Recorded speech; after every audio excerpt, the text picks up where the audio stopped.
What's going on, guys? Tom Newsham back with another video, and today what we're going to do is we're going to be checking out my top 5 tips on how to lose weight and keep it off for good. I'm a personal trainer with 6 years of experience and a sports nutritionist with 7 years of experience. So safe to say, I've been in the industry for a long time and I've kind of seen the majority of what goes on in kind of people's heads, people's psychologies, and I get to see the main mistakes that people make. So I just want to sit down and give you a no BS guide to how to actually lose weight and how to keep that weight off, most importantly. Because that's one thing that really breaks my heart, is when you see somebody lose a lot of weight and they're really successful, and then all of a sudden they just gain all the weight back, and in most cases they gain even more weight back. And that's called yo-yo dieting, and it is incredibly common. So if you feel like that applies to you, smash that like button, smash the subscribe button, and press that notification bell so you get notified when I potentially do a part 2 of this. If I get 100 likes on this video, I will do a part number 2.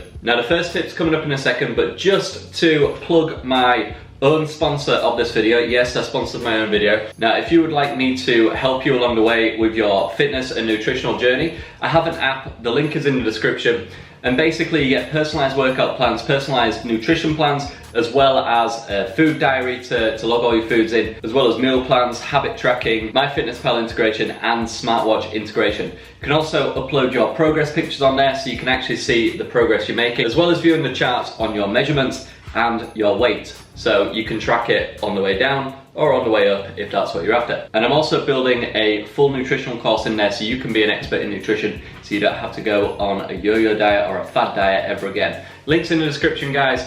Go sign up to it. It's very cheap for what you get because it's £9.97 a month, and it is well worth the price. But in the meantime, let's crack on with this video. So just to preface this, we're not going to be saying that you need to eat in a calorie deficit or some other sort of fundamental things like that. This is more tips for, you know, pushing your weight loss, allowing you to do it over the long term, okay? If you're trying to lose weight, of course you can't do it unless you are in a calorie deficit. So tip number 1 is to take it slow. Now you may be watching this video and that may surprise you, especially if you're coming into this and this is the first video that you've ever viewed of mine. But in my experience, the number 1 mistake that people make when it comes to approaching their weight loss strategy is that they just want it too quickly. They don't have enough patience. And I see it time and time and time again. Because there's always a new product out there. There's always a new Boom Bod, there's always a new Herbalife, a Juice Plus, or Slimming World, which actually rewards you for losing the most weight out of a group of people that week, so it incentivizes losing weight quickly, which blows my mind. And the reason is, it's not sustainable. Okay, if you try and lose 5 pounds every single week, you may well succeed for the first few weeks, but the chances are you're probably not going to be able to succeed 10 weeks down the line. Now you may be thinking, well, I've only got a stone, maybe I've got 2 stone to lose, so by the time week 4 or week 5 rolls around, I'll be done anyway. But let me ask you this, what does it teach you long term? It teaches you that if you starve yourself, you'll be able to lose weight, but you haven't learned any fundamentals on how to actually approach your diet. After you've lost the weight, what's after that? You need to maintain that weight, and if you just go back to your old style of eating, you're going to gain back all the weight that you had before. And in many, many cases, again, you go back in that yo-yo effect where you've lost a load of weight, maybe you've lost a stone, but then you gain a stone back, or maybe it's a stone and a half this time, or maybe it's 2 stone. Now, I've seen it time and time again, and unfortunately, the only way to approach this is to just lose ½ pound to 2 pounds a week. Now, you may be sitting there and saying that that is way too slow, but the average of that is £1 a week. Okay, if you average £1 per week over the course of a year, you will lose 52 pounds in a year. Which, I don't care who's watching right now, if anybody watching this lost 52 pounds in a year, that is a life-changing amount of weight to lose. And quite frankly, the majority of people watching this probably don't even have 52 pounds to lose. They're probably wanting to lose 5, 10, 15 pounds, maybe even 20 pounds. Well, guess what? Even if you are only after 5 pounds, you can do it in a sustainable way that you'll actually enjoy in 5 weeks. 5 weeks of your life is going to pass anyway, and in the grand scheme of things, it's not that much time. So slow it down, make sure it's sustainable, and practice a little bit of patience, because that's going to translate to when you're needing to maintain your weight and therefore keep that weight off. What we don't want is, we don't want an effect where we rebound and we gain all the way back and then some. Now, I'm constantly banging on about this on my TikTok. I think it's at Tom Newsham PT. Go check that out and you'll see a few more reasons about why you should be taking your weight loss slowly.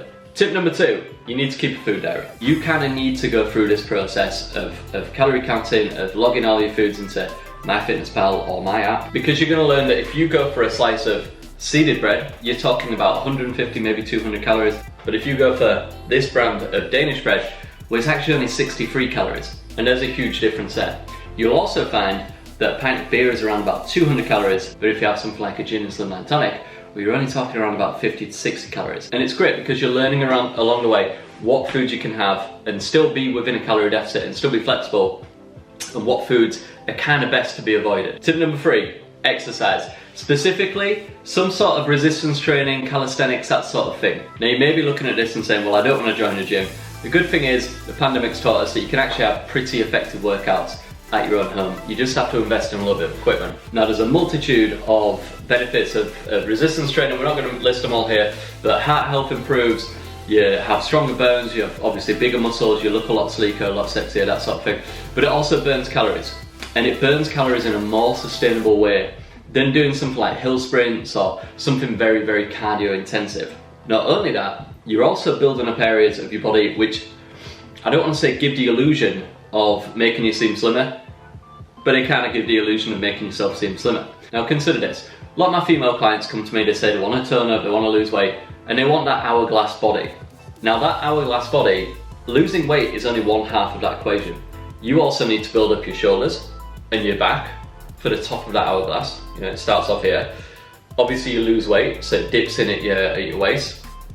But you also need to build up your lower body, your bum and your thighs and everything, to give that hourglass shape. Okay, you have broader shoulders, broader hips and bum, and a slimmer waist. It gives you that hourglass physique. And the same is true for men. If men want that sort of, triangle style body, small waist, big shoulders, well again, you can trim down your waist. You need to build up your shoulders in order to get those wide shoulders compared to your little waist. And by doing so, it actually makes your waist look a little bit smaller. And you build those up by incorporating resistance training and calisthenics training. And while you're training, not only are you building up your physique, you're also burning calories, which adds to your calorie deficit.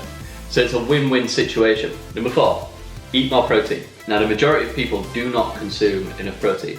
Now protein is a macronutrient, we're not going to get into it too heavily here, but there's 3 macronutrients. There's protein, fat, carbohydrates. Now of those 3 macronutrients, protein has the highest thermal effect on your body, meaning that while your body is digesting it, it burns more calories compared to fat and carbohydrates. Now if you can burn off 30% of the calories you're consuming from a certain food source, that makes it a little bit easier in the long run to actually keep that weight off, especially if you develop the habit of having a higher protein diet. So just by consciously trying to eat more protein, you will naturally eat more protein and therefore have an easier time with your weight loss because you're eating more protein. Not only that, it takes a while to digest it, fills you up for a little bit longer, and the main function of protein in the body is for repair, meaning that going back to step number 3, it's going to help you recover from those gym sessions, and it's going to help build your muscles up to be stronger next time. And number 5, live a more active lifestyle. Just try and get more exercise in where you can. This doesn't have to be like scheduled exercise, but it can be going for walks, it can be getting up from your desk a little bit more, it can be cycling or walking to work rather than driving, it can be parking the other end of Asda car park and walking in, it can also be taking the stairs instead of the lift. There's so many ways to actually burn off more calories in your day-to-day life, and it very quickly adds up to a little bit more weight loss in the long run. Now again, we're talking about taking it slow, and we're talking about having a very high time preference for this. And you can focus on this as more of a habit, more of a long-term habit, because again, over the course of weeks, months or years, however long you think it's going to take you to get into shape and be happy with your physique, you're going to be able to build up those habits of living a more active lifestyle. Now this could be even just picking up a sport or a new hobby or something like that that gets you out and about, or even doing something like remodeling your house or gardening. Whatever gets your body up and moving is burning calories. And the more you can do that throughout the days, weeks and months, the more calories you're going to burn subconsciously. So that's it today guys. Remember to like, subscribe, ring that notification bell, and also type below the fat loss tip which helped you lose a bit of weight down below. Obviously there's a lot more I could say and I may make a part 2, but let's try and get this video to about 100 likes and then I will make part number 2. In the meantime guys, thanks for watching. I'll see you in the next video.